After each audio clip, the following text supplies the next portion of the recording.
When people become more mature and their lives take on a separate meaning, they want involvement, significant involvement.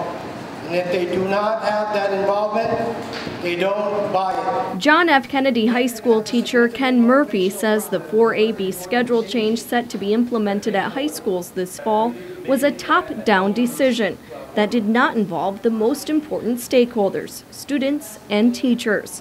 Murphy spoke before board members during the public participation section of today's Guam Education Board meeting, and while board members did take action on the instructional schedule today, the result of that action is unclear. Board member Joe San Augustine made a motion to rescind the board's previous action implementing the changes, and a vote was called. On the motion by Mr. San Augustine and seconded by Mr. Jujo, all in favor say aye. Aye. All opposed? No. No. Board Chairman Francis Santos and member Barry Mead were the only two to vote against San Augustine's motion, and while 5 members did vote in favor of the motion, Mead argues that 6 votes are needed to rescind prior action by the board. 2 members were absent from today's meeting.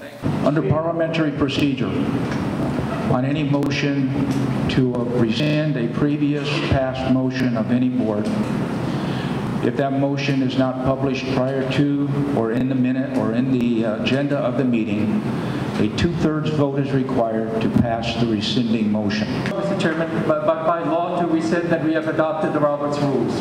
That's correct. And the Roberts Rules is what guides what further guides the board.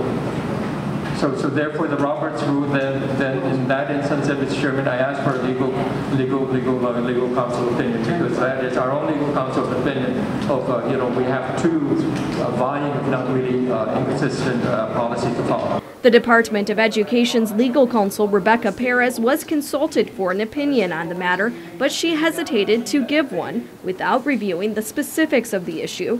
Board members decided to request an expedited opinion from the Attorney General's office to determine whether San Augustine's motion passed or not.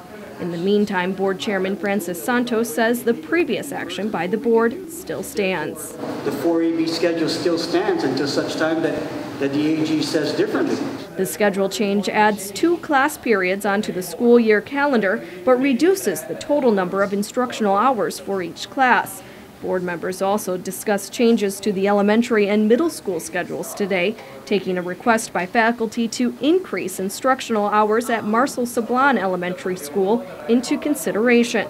The board decided to go ahead and extend the day at Marcel Sablan, but get more stakeholders' feedback from the other schools before implementing changes there.